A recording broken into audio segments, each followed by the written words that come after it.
Hello everyone. आज से अपन पढ़ेंगे थ्योरी ऑफ सिंप्लेक्स मेथड। ये थ्योरी का आता है, थ्योरेटिकल वाला है।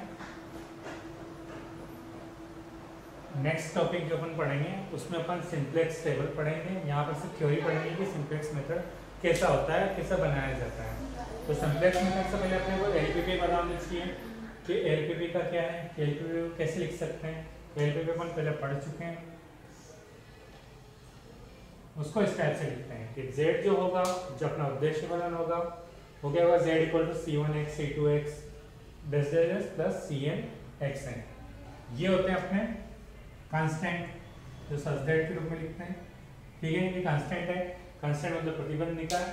तो a11 x1 a12 x2 या तो लेस देन होगा, इक्वल होगा, ग्रेटर देन होगा b1, ऐसे m क्रॉस n होगा। ये m एन ही है और ये टोटल कितने हैं एन।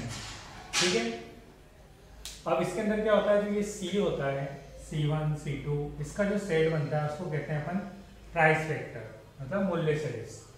जो इसका प्राइस होगा उसी के अकॉर्डिंग इसका उद्देश्य फलन मिलेगा अपने को। जो सी है वो प्राइस वेक्टर कहलाता है।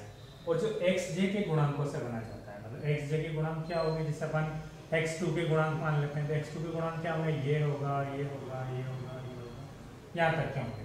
तो किस टाइप से होंगे, जो x जो कॉलम वेक्टर बनेगा ये वाला एक्स जे का, वो क्या होगा अल्फा जे, वो क्या होगा a1j, जैसे यहाँ a12 है, a2j, ऐसे anj।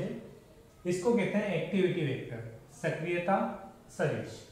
ठीक है, और जो ये है अल्फा 1, ये जो a बनेगा, ये बनेगा alpha 1 alpha 2 alpha j alpha है। जितने भी कॉलम वेक्टर होंगे, अल्फा 1 का कॉलम वेक्टर, अल्फा 2 का कॉलम वेक्टर, अल्फा j का कॉलम वेक्टर, अल्फा n का कॉलम वेक्टर, इसको कहेंगे ए। और लास्ट क्या बचेगा, ये इधर वाला, इसका जो सेट होगा उसको कहेंगे b। b1 b2 bn ये कॉलम वेक्टर, इसको कहेंगे रिक्वायरमेंट वेक्टर या आवश्यकता सदिश। ये अपने को नाम पता होना चाहिए कि किसका नाम क्या होता है, एक नंबर में पूछा जा सकता है। अब इसके बाद क्या होता है, ये जो लेस देन और इक्वल टू है, इसको अपने को इक्वल में चेंज करना होता है। उसके लिए वेरिएबल्स लगाने पड़ते हैं।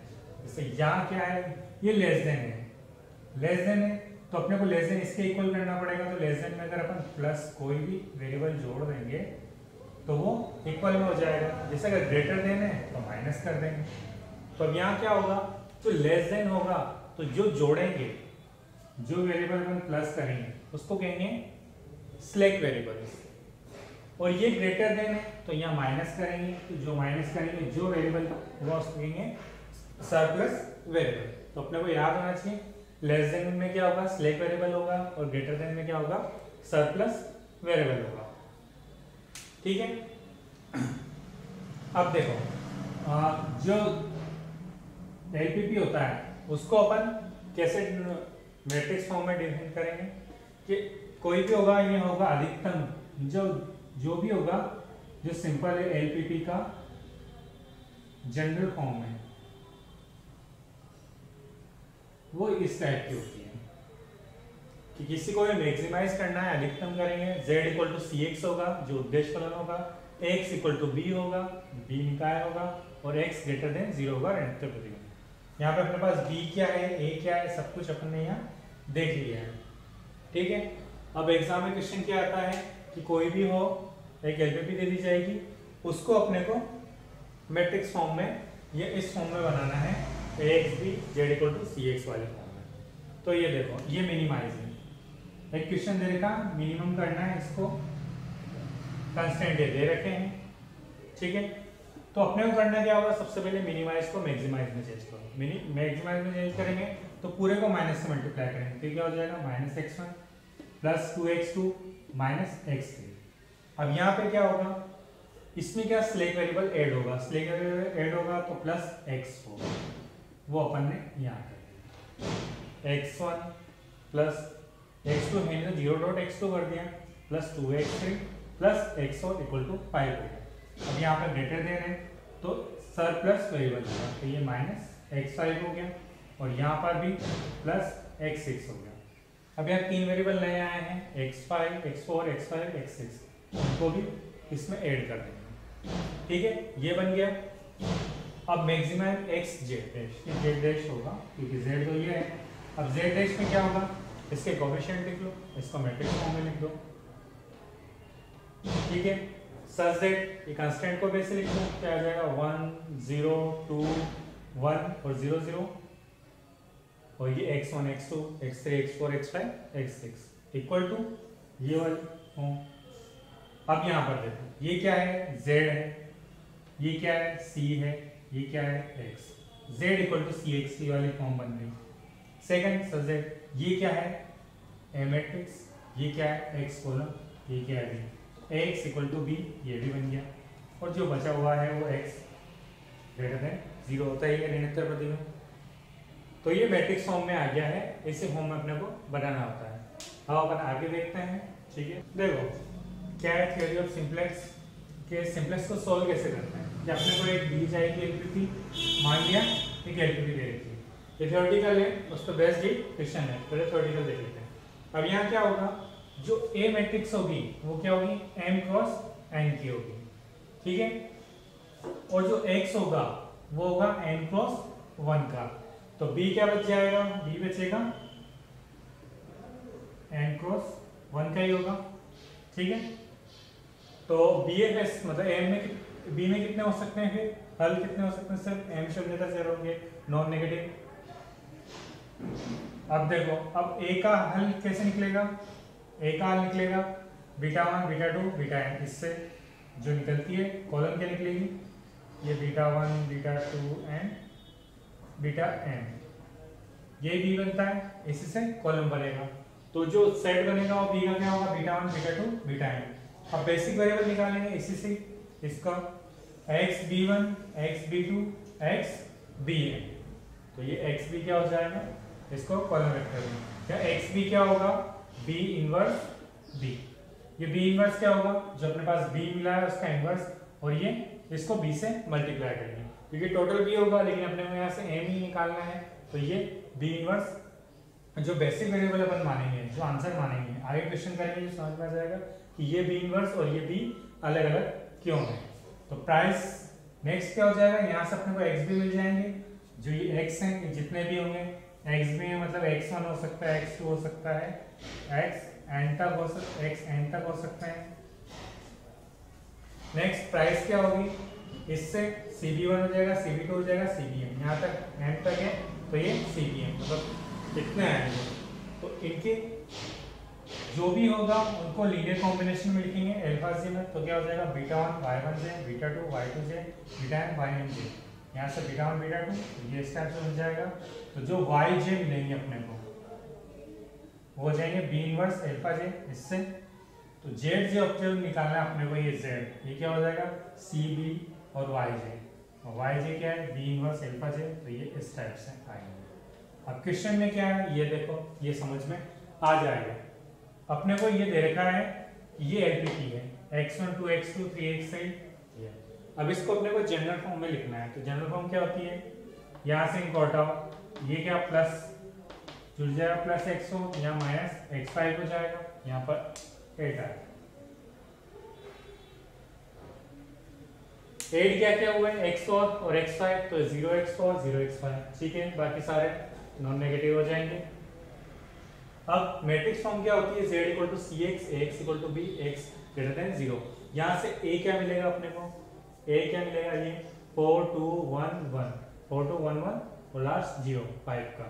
यहाँ से क्या मिलेगा 1 2 3 0 -1, ये क्या होंगे alpha 1 alpha 2 dash dash alpha 5 तक। और x क्या मिलेगा x1 x2 x5, b क्या है अपने पास यहाँ 4 और 8, और c क्या है 1 2 3 0 0, ये अपना c है। अब अपन कोई सा भी एक बेसिक वेरिएबल मान लेंगे, चाहो तो इन दोनों को मान लो, चाहो तो इन दोनों को मान लो, ठीक है। तो यहाँ पे अपन ने अल्फा 3 और अल्फा 1 को माना है, जितने अलग अलग निकालेंगे वो मिल जाएंगे, इससे z मिलेगा। अपन क्या बीटा b को अगर अल्फा 1 अल्फा 2 मानेंगे, फिर b को अल्फा 2 अल्फा 3 मानेंगे, फिर b को अल्फा 3 अल्फा 1 मानेंगे, b को अल्फा 3 अल्फा 4 मानेंगे, बी को इस टाइप से अलग अलग मानेंगे, जिनसे मैक्सिमम जेड आएगा वही अपना आंसर होगा। ठीक है, तो यहां से बी क्या है, ये कितना था, ये है अपने पास 5 क्रॉस 2, ये मिला है। तो ये क्या हो जाएगा, ये अपने पास 2 क्रॉस 5 की मैट्रिक्स, ये है 5 क्रॉस 1 की मैट्रिक्स। तो क्या बचेगी 2 क्रॉस 1 की। ठीक है, अब ये है, तो अपने पास कितने बेसिक वेरिएबल में कितने आ सकते हैं 2, जैसे यहाँ n तक का था लेकिन बेसिक वेरिएबल में कितना आया था m, तो कितना आएंगे सिर्फ 2, तो अल्फा 3 अल्फा 1 ले सकते हैं, ये अल्फा 1 अल्फा 2। अपन ने यहाँ स्टार्ट किया अल्फा 3 अल्फा 1 से, बस ये देखना रहना चाहिए कि ये दोनों LI होने चाहिए, लीनियर इंडिपेंडेंट होने चाहिए, जो भी अपन दो लेंगे वो लीनियर इंडिपेंडेंट होना चाहिए। तो बीटा बी क्या लिया 4 1 1 3, तो इसको मान लिया बीटा 1 बीटा 2, जैसे यहाँ पे माना था बीटा 1 बीटा 2। अब नेक्स्ट क्या है, अपने को एक्स बी निकालना है, ये एक्स बी वो क्या होता है B inverse B, B inverse, अब इसका इनवर्स इनटू बी, बी क्या है अपने पास 4 है, इससे मल्टीप्लाई करना है। तो ये बी इनवर्स, तो अपन ने जो माना है, जो अपने बेसिक वेरिएबल में है उससे जो मैट्रिक्स बनी है वो बी होती है, और बी ये अपने पास रिक्वायरमेंट वेक्टर जो होता है। ठीक है, इससे अपने को एक्स बी मिल जाएगा, एक्स बी क्या मिल गया एक्स बी 1 हो जाएगा 28/11, और एक्स बी 2 क्या हो गया 4/11। तो अपना जो आधा दिया है क्या मिला अपने को 4/11 0, 28/11 0 0, x1 और x3 की ली थी अपन ने, ये मिली अल्फा 3 और अल्फा 1, तो x3 x1। ठीक है, अब ये क्या मिल गया अपने पास, जो अपना कॉस्ट बेस है, प्राइस बेस है, वो क्या मिल जाएगा 3 1, क्योंकि 3 1 क्या होगा अल्फा 3 ये रहा, इसके अकॉर्डिंग 3 एंड अल्फा 1 के अकॉर्डिंग ये 1। ठीक है, यहाँ से अपन देखो ये प्राइस लेंगे CB1 और CB2, तो ये इस टाइप से लेंगे। अब क्या करना है, इनको लीनियर कॉम्बिनेशन के रूप में लिखना है। अल्फा 2 क्योंकि अपन ने क्या यूज कर लिया अल्फा 1 यूज कर लिया, अल्फा 3 यूज कर लिया, बचा गया अल्फा 2। तो इस अल्फा 2 को अपन बी के लीनियर कॉम्बिनेशन के रूप में लिखेंगे, क्योंकि यहाँ 3 तक ही है, सिर्फ 1 2 3 4 5 को लेने से कोई मतलब नहीं, क्योंकि वो तो 0 है, तो 2 को लेंगे, अल्फा 2 को बी के रूप में लिख दिया। तो कैसे हो जाएगा अल्फा 2 BY2, जैसे यहाँ लिखा था अपन ने इस टाइप से अल्फा को BY2। ये सोल्व किया, यहाँ से अपने को y1 और y2 की वैल्यू मिल जाएगी 6/11 6 4/11। फिर इसको ZCBYZ, Z2 ये अपने को निकालना है, Z2 CBY2। ठीक है, ये 3 1 हो जाएगा, इसको सोल्व करेंगे तो आंसर क्या आएगा 2। इसी टाइप से अपन Z1 निकाल सकते हैं। Z1 निकालने के लिए क्या होगा, यहाँ पर जो लेना पड़ेगा अपने को लेना पड़ेगा अल्फा 2, ऐसे अपन Z1 निकाल सकते हैं, Z3 निकाल सकते हैं, ये दोनों निकल जाएंगे, Z4 भी निकल जाएगा, Z5 भी निकल जाएगा। आंसर अपने को जो भी मैक्सिमम आएगा वही अपना मैक्सिमाइज होगा। ठीक है, ये थ्योरी थी इसकी, इस पे बेस्ड अब डीजनरेसी वगैरह आगे जो भी है वो अपन आगे पढ़। देखो अब अपने को करना क्या है कि एक क्वेश्चन है कि अपने को फिजिबल सॉल्यूशन दे रखा और बेसिक फिजिबल सॉल्यूशन निकालना है। फिजिबल सॉल्यूशन अगर वो खुद अगर पूरा LI है तो खुद बेसिक फिजिबल सॉल्यूशन होता है, लेकिन अगर वो LI नहीं है तो बेसिक फिजिबल सॉल्यूशन अपने को निकालना होगा।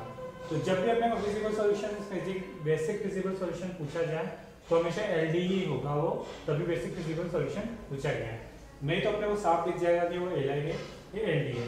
तो ये दे रखा है अपने को फिजिबल सॉल्यूशन इस LPP का, और इसका बेसिक फिजिबल सॉल्यूशन निकालना है।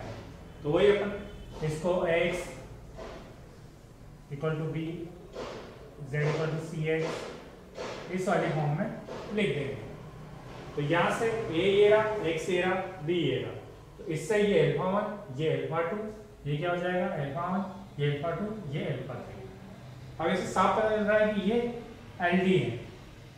अब LD है तो किसी एक को दो की को लीनियर कॉम्बिनेशन में लिख दो, तो लीनियर कॉम्बिनेशन में लिख दिया, तो ये alpha 3 lambda 1 alpha 1 lambda alpha 2। अब यहाँ से सेम ऐसे लिख दिया। अब इनको सोल्व करने से अपने को लैम्डा 1 और लैम्डा 2 की वैल्यू मिल जाएगी। अब अपन जानते हैं कि ये LD है तो इन तीनों का सम क्या होगा वो 0 होगा, तो ये इस टाइप से लिखा है। तो यहाँ से ये 0 कब होगा, जब लैम्डा 1 की वैल्यू तो 4 दे ही रखी है, मिल गई अपने को, लेमडा 2 की 6 है और अल्फा 3 की क्या होनी चाहिए -1, तो ये हेल्दी हो गया। तो यहाँ से अपने को लेमडा 1 भी मिल गया, लेमडा 2 भी मिल गया, लेमडा 3 भी मिल गया। अब यहाँ से जो v होगा वो मैक्सिमम होगा इन तीनों का, तो मैक्सिमम लेमडा जी अपॉन एक्स जी, तो इन तीनों का मैक्सिमम क्या होगा, ये होगा। तो ये क्या हो गया, लेमडा 1 अपॉन x1 2। तो जो भी मैक्सिमम होगा उसको अपने को लुप्त करना है, मतलब वेनिश खत्म करना है। किसको खत्म करना है, अल्फा 1 को। तो ये अल्फा 1 कहीं आया है, तो x1 0 होगा, तो अल्फा 1 लुप्त हो जाएगा। अब 0 कैसे होगा, जब अल्फा 1 ये वाली टर्म हो तो इससे x 0 हो जाएगा।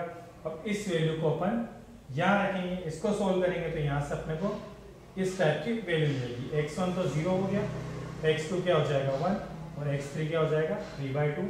ये वैल्यू इसमें रख के सोल्व करने पे मिली है, तो सोल्व करने पे मिल जाएगी। तो यहाँ से x2 और x3 की वैल्यू मिलेगी, x1 ये है, तो यही क्या होगा अपने पास बेसिक फिजिबल सॉल्यूशन। ठीक है।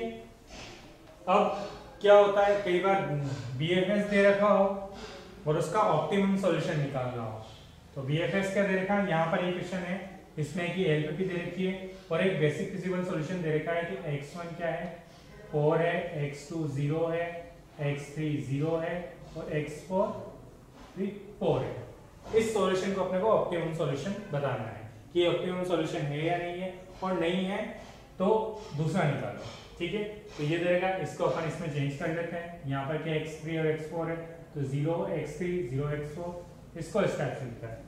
इसको मैट्रिक्स फॉर्म में लिखेंगे, a क्या हो जाएगा, ये 1 2 0 0 सॉरी 1 2 1 0 और 1 4 0 1। ठीक है, ये अल्फा 1 अल्फा 2 अल्फा 3, b ये है, x ये मिल गया। अब c क्या है ये, अब x b क्या होगा, अपने को दे रखा है x1 x4 ये दे रखे हैं, बाकी तो 0 है तो अपन इन दोनों को ले लेते हैं कि यही है अपने पास सॉल्यूशन, बेसिक फिजिबल सॉल्यूशन ये है। तो b क्या हो जाएगा, बीटा 1 बीटा 2, बीटा 1 क्या हो जाएगा अल्फा 1 एंड अल्फा 4 इन दोनों, तो ये अल्फा 1 और ये अल्फा 4। cb क्या हो जाएगा, cb1 cb2, तो cb1 क्या है 1, ये 1 और cb 0, ये 1 0। अब इनसे क्या अपने को y1 y2 y3 y4 निकालना है, तो y1 beta b inverse alpha 1 ये सोल्व किया, ये आ जाएगा, b इनवर्स तो ये निकल ही जाएगा, अल्फा 1 क्या है ये अल्फा 2, ये अल्फा 3, ये अल्फा 4, इनको मल्टीप्लाई करेंगे y1 y2 y3 y4, ये चारों आ जाएंगे। अब चेक क्या करना है कि जो z1 माइनस c1 ये पॉजिटिव है या 0, दोनों में से एक होना चाहिए। z1 माइनस c1 सोल्व करेंगे तो ये 1 0 cb1, इसको y1 से मल्टीप्लाई किया माइनस c1, ये 0 आ गया, इससे 0 आ गया, इससे 1 आ गया, इससे 0 आ गया, तो ये सारे नॉन नेगेटिव है। अगर नॉन नेगेटिव होते हैं तो ये ऑप्टिमम सॉल्यूशन होता है। ठीक है, अगर नहीं होता तो अपन कुछ और मान के चलते हैं। अब इसमें तो अपने को सॉल्यूशन दिया हुआ था, कई बार सॉल्यूशन नहीं दिया होता है, डायरेक्टली क्वेश्चन पूछा जाएगा, तो अपने को कोई से भी दो लेने हैं, जिससे अपन अल्फा 1 अल्फा 2 ले लेंगे, फिर ये पूरा प्रोसेस करेंगे, उसके बाद यहाँ चेक करेंगे कि कौन सा नेगेटिव आ रहा है। जो नेगेटिव आएगा उसको अपन बाहर निकाल देंगे, उसकी जगह दूसरा चेक करेंगे। मान लेते हैं अगर ये नेगेटिव आता, ये -1 आता, सॉरी ये 0 नेगेटिव ये आ जाता, ये बाहर निकल जाता और जिसकी वैल्यू आती है उसको अपन एंटर ले लेते हैं। तो यहाँ पर क्या है अल्फा 1 अल्फा और है, तो फिर अपन अल्फा 1 अल्फा 2 के लिए चेक करते हैं और फिर पूरा प्रोसेस ऐसे करते हैं।